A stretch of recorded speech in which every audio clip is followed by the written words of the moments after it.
Efésios, capítulo 6, versículo 10.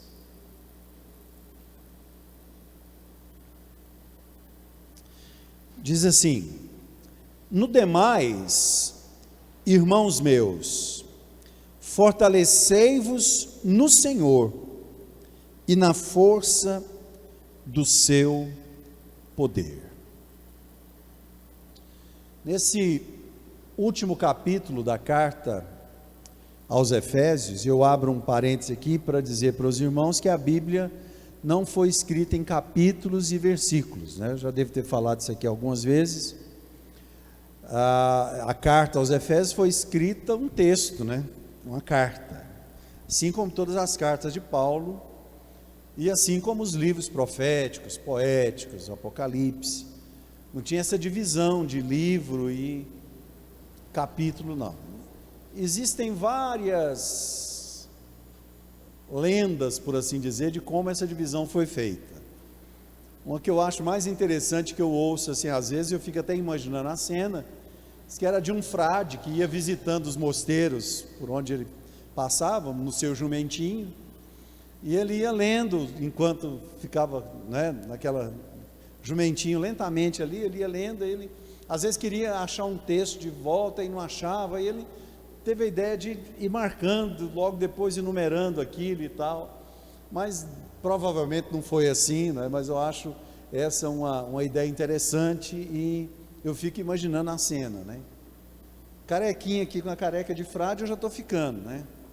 Mas eu fico sempre pensando um fradezinho em cima de uma mulinha lá, tentando não se perder naquela leitura e depois voltar com facilidade para reler os textos que ele gostava. Mas, enfim, irmãos, nesse capítulo 6, Paulo fala de coisas, nos primeiros versículos, que são coisas da vida, não é? Da convivência social, da ética, da moral, da convivência familiar. E fala: filhos, sede obedientes a vossos pais, e começa a explicar como o filho deve proceder. Aí ele fala: pais, né? E ensina os pais como tratar os filhos. Depois ele fala para os funcionários, né? Aqui na época eram servos, né? Olha, sede submisso a vossos senhores, né? Sejam honestos. Depois ele fala: ó senhores ou patrões,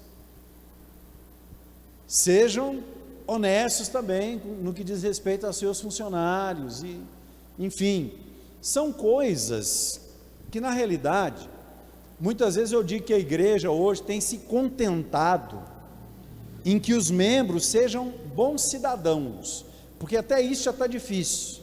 Se você encontra uma pessoa na igreja que é um bom cidadão, é um bom pai de família, é um provedor, é alguém que não bate na esposa, ou que não apanha da esposa, é alguém que, enfim, tal, a pessoa fala: fulano é bom crente. A vida espiritual parece que nem é quesito mais para alguém ser um bom crente. Se ele seguir aquilo que é natural, parece que já está de bom tamanho, porque tem tanta coisa feia acontecendo dentro das igrejas por aí.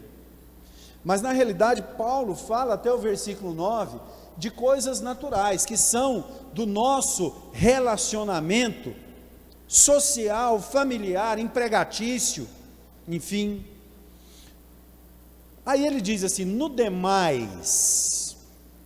O que é esse demais? A nossa vida, ela não se divide só em trabalhar, dormir, e trabalhar e dormir, e vir na igreja, trabalhar e dormir. A nossa vida, ela precisa ser ativa em outros âmbitos também, principalmente na questão espiritual, o nosso relacionamento com Deus, a nossa busca pela unção de Deus na nossa vida, e não apenas pela unção de Deus, mas a nossa busca pelo conhecimento de Deus. A gente precisa conhecer. Então, no demais, meus irmãos, fortalecei-vos no Senhor e na força do seu poder. Aí ele descreve aquilo, né, que as pessoas chamam de armadura da fé. Algumas pessoas dizem que Paulo estava numa prisão domiciliar e se inspirando na armadura de um dos soldados romanos que o vigiava. Ele então começa a descrever aquela armadura, fazendo uma metáfora, usando coisas espirituais. Então ele começa aí dizendo aqui, eu dividi isso aqui, irmãos, eu amo ler a Bíblia e fazer interpretações as mais diversas, interpretações no sentido de aplicar em alguma coisa prática. Então, dessa vez aqui, eu começo falando sobre os conflitos internos, e disso eu vou falar sobre questões emocionais, eu vou falar do coração, eu vou falar daquilo que machuca, e que muitas vezes a pessoa machucada, ela se retrai, a pessoa machucada, ela se sentindo lesada, muitas vezes ela deixa de estender a mão para alguém, porque de alguma forma ela fez um favor, ou ajudou, ou se envolveu em alguma situação, e aquilo não deu certo, e a pessoa então fica ferida. Então, eu dividi essa primeira parte aqui, quando Paulo diz, estai pois firmes, tendo cingidos os vossos lombos com a verdade. E o que eu coloquei aqui, nessa questão de cingir os lombos? Eu já devo ter falado isso em outra ocasião aqui na igreja, mas a roupa naquela época era uma roupa largona, o pessoal vestia uma roupa larga, né, assim no corpo, pegava uma corda, ou uma tira de couro, ou um pedaço de pano, e amarrava aqui, quando ele ia trabalhar, ou quando ele ia caminhar, quando ele ia fazer alguma atividade, para aquele tanto de pano não ficar, de alguma forma, tornando difícil a atividade dele. Então, a pessoa chegava em casa, muitas vezes tirava aquilo que amarrava na cintura ali, colocava num lado e ficava com a roupa toda confortável, toda tranquila, como quem diz, agora eu encerrei o expediente, agora eu vou me sentar, ou vou repousar, eu vou descansar um pouco, eu vou ficar tranquilo. Na linguagem dos jovens aí, essa gíria nem deve estar mais valendo, né? Mas de boa, né? Vou ficar de boa, tiro o cinto ali, aquilo que amarrava, e fica tranquilo. Então, quando Paulo está dizendo assim, ó, cingi os vossos lombos, ele está falando que no sentido espiritual, nós não podemos baixar a nossa guarda, nós não podemos relaxar, nós não podemos simplesmente encontrar uma zona de conforto e parar, porque é exatamente o que o inimigo quer. As pessoas às vezes ficam pensando, né, e fica até agradecida a Deus, porque não pegou uma enfermidade como essa que o Brasil tem enfrentado e o mundo tem enfrentado, e é para ficar grato mesmo, tal. Mas às vezes ele pensa que é só isso que pode nos destruir. O próprio Jesus declara, não temam o homem, e isso inclui qualquer coisa que possa matar o seu corpo, né? Que tem poder de matar o seu corpo, mas tema a Deus, que tem poder de lançar a sua alma no inferno, ou não, né? Ou te levar para a glória. Então às vezes nós nos damos por satisfeitos, porque nós temos saúde, porque a conta de luz e a conta de água está paga, porque tem comida na mesa, e a gente tem uma reservazinha. Quem tem, né? E às vezes a pessoa se dá por satisfeita, fala, eu sou privilegiado, Deus tem me abençoado muito. Irmãos, nós não podemos confundir bênção de Deus com intimidade com Deus, nós não podemos confundir bênção de Deus com vida frutífera. Eu falei sobre isso na quarta-feira passada, eu acredito, sobre frutos. Bênção, até não crente recebe. O sol nascer, não é? A visão dessa lua de hoje, tem quem acredita que o universo se fez sozinho, né? Mas quem viu essa lua hoje,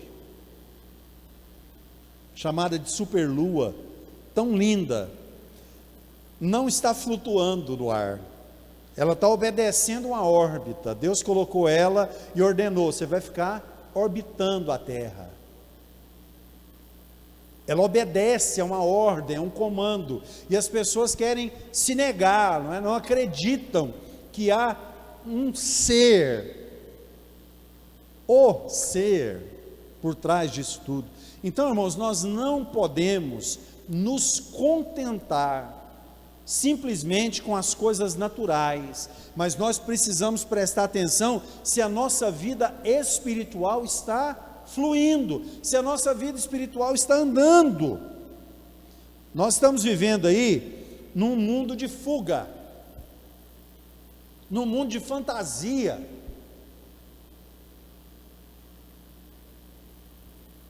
É um mundo de fuga, um mundo de fantasia. Eu não acompanho, claro, essas músicas seculares aí, principalmente esses funks aí, mas eu estava lá em casa, lá no final da tarde, peguei uma reportagenzinha lá, dizendo de um boato aí, que aquele rapaz que morreu, caiu do prédio lá, acho que é o MC Kevin, parece que tinha uma fortuna de 21 milhões de reais, e que estava dando briga já, família estava brigando com a viúva, não sei quem brigando com não sei quem. Aí foram descobrir, é boato. O rapaz parece que tinha um carro, morava de aluguel, se enchia de ouro, tinha empréstimos e mais empréstimos para bancar aquela coisa, porque dinheiro não ganhava. Diz que ia começar agora, porque estava começando a fazer show aí não sei aonde e tal. Então assim, é uma fantasia, e muita gente idolatrando, querendo ser igual o cara, mas não sabe que só tem uma casquinha, é totalmente frágil, não tem nenhuma estrutura, só uma imagem. Então, irmãos, espiritualmente, nós precisamos estar sempre com os nossos lombos cingidos, para que nós possamos marchar, não cair numa zona de conforto. Vestir a couraça da justiça. Isso aqui, irmãos, é para a gente se ver livre desse sentimento que eu falei, Eu estou falando aqui de emoções, estou falando aqui de coração. Tem muita gente que se sente injustiçada, não podiam ter feito isso comigo, mas eu sou tão assim, as pessoas fazem isso comigo. Irmão, se você for fazer alguma coisa para alguém, faça de maneira que, se essa pessoa falhar com você, certo? Você não vai guardar rancor e mágoa no seu coração. Se alguém te pedir um dinheiro emprestado, empresta o dinheiro para essa pessoa, sabendo que se ela não conseguir te pagar,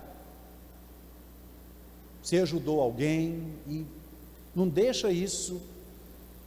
Saiba dizer não também, não estou mandando você emprestar dinheiro para ninguém e ficar dando dinheiro para ninguém, não. Não tem, não pode. Fala, infelizmente eu não tenho, infelizmente eu não posso. Ninguém é obrigado a ficar fazendo nada para os outros. Cada um tem que ter a sua luta. Claro, a gente vê uma pessoa passando uma dificuldade, com uma coisa pequena que a gente pode ajudar, isso é um dever cristão. Os irmãos precisam diferenciar cada caso, mas a gente precisa preservar o nosso coração, vestindo a couraça da justiça, não só no caso de sentir que os outros devem justiça a nós, mas também que nós precisamos ser justos. E assim, como cristãos, vestindo a couraça da justiça, nós vamos eliminar da nossa vida esse sentimento de estarmos sendo lesados. Porque tem gente que acha que o mundo deve alguma coisa para ele. Porque... Não, irmãos, nós precisamos levantar nossa cabeça, nós precisamos olhar para homens como José, príncipe, filho de Jacó, um herdeiro que Deus levantou para que fosse estrela na nação de Israel.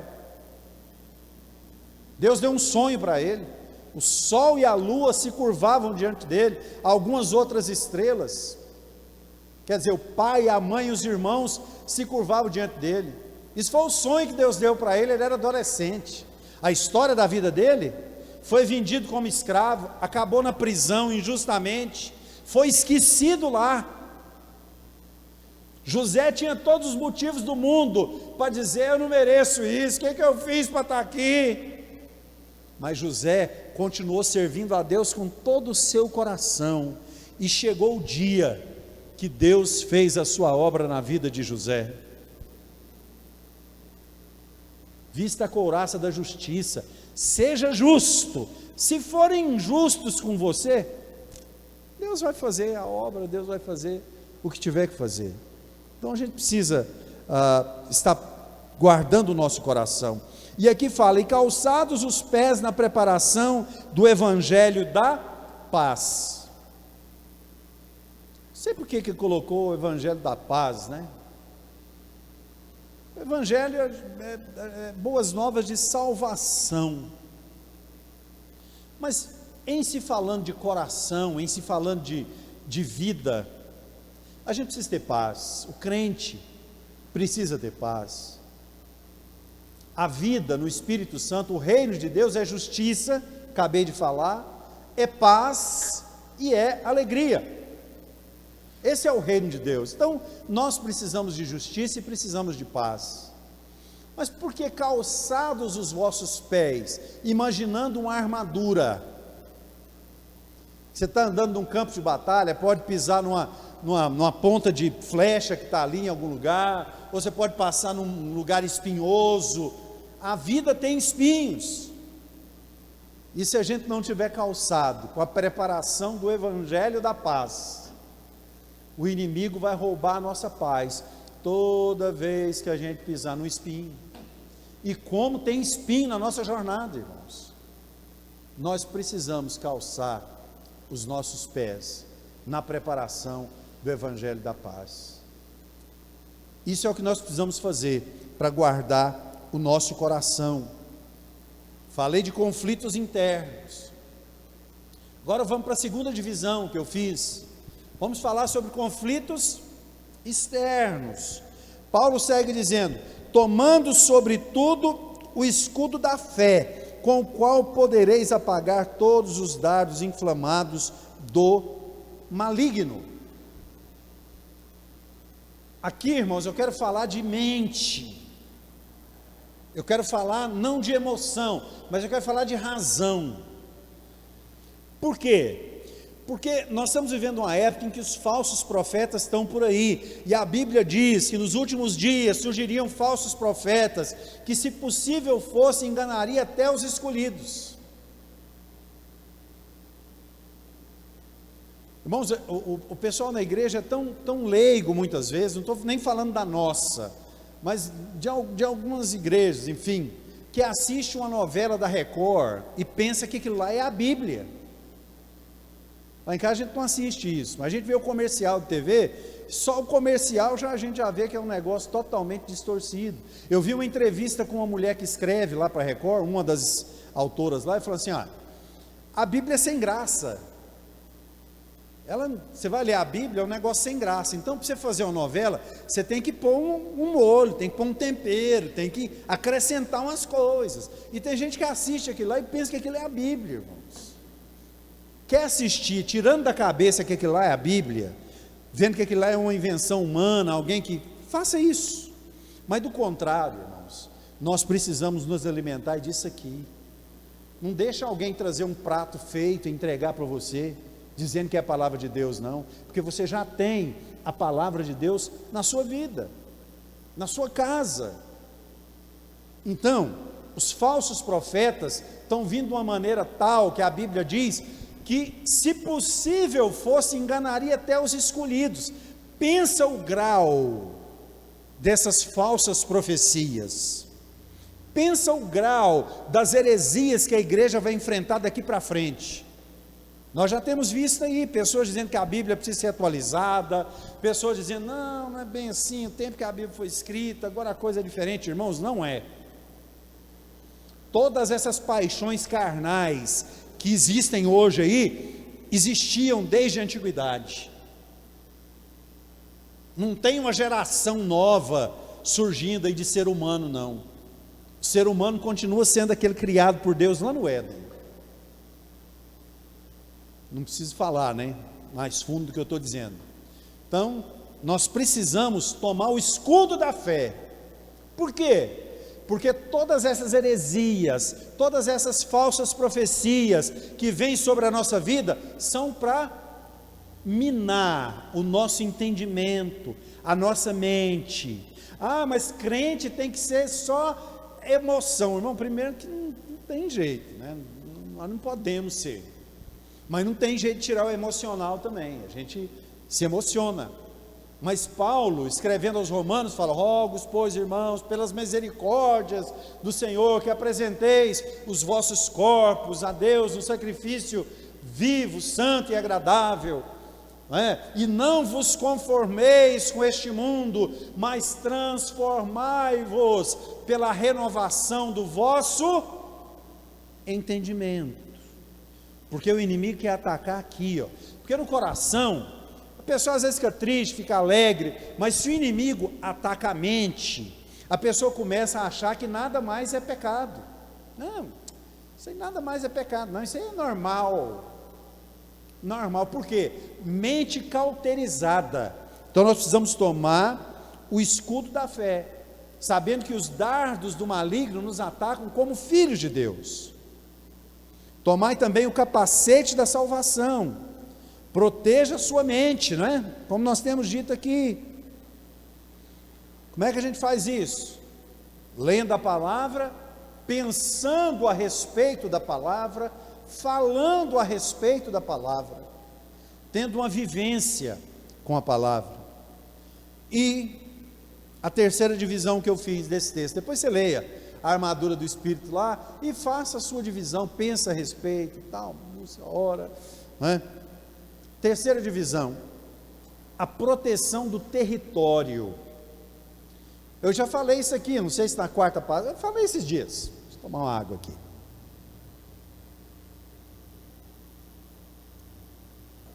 Ninguém precisa ir atrás do inimigo, não, irmãos. Ah, vamos lá, não sei o que, tal, guerra espiritual. O inimigo, pode deixar que o inimigo vai vir atrás de você. Não precisa ir lá, não. Pode deixar que ele vem. A missão do inimigo é tentar destruir a nossa vida. O que é que Paulo diz aqui? E a espada do Espírito, que é a palavra de Deus. Nós estamos falando de armadura, e ele falou da espada, e ele comparou a espada com a palavra de Deus, ou a palavra de Deus com a espada. Por quê? Porque na realidade, irmãos, o que nós temos para refutar o inimigo, em todas as instâncias, seja na área da mente, seja na área emocional, o que nós temos para refutar o inimigo é a palavra de Deus. Lembra de Jesus no deserto? O diabo chega: se tu és o filho de Deus, manda que essas pedras se transformem em pães. Pensa a fome que o Jesus homem estava depois de 40 dias de jejum. Se tu és o filho de Deus, manda que essas pedras se transformem em pães. O que Jesus fez? Está escrito: nem só de pão viverá o homem, mas de toda a palavra que sai da boca de Deus. Ele usou a espada do Espírito para defender o território dele. Nós precisamos, irmãos, usar a espada do Espírito. Agora imagina você, eu me imagino, segurando uma espada de uns 2 quilos, sei lá. A espada deve pesar uns 2 quilos, uma espada boa, robusta, grande. E vem um camarada que é treinado com espada lutar comigo, eu estou segurando uma espada aqui.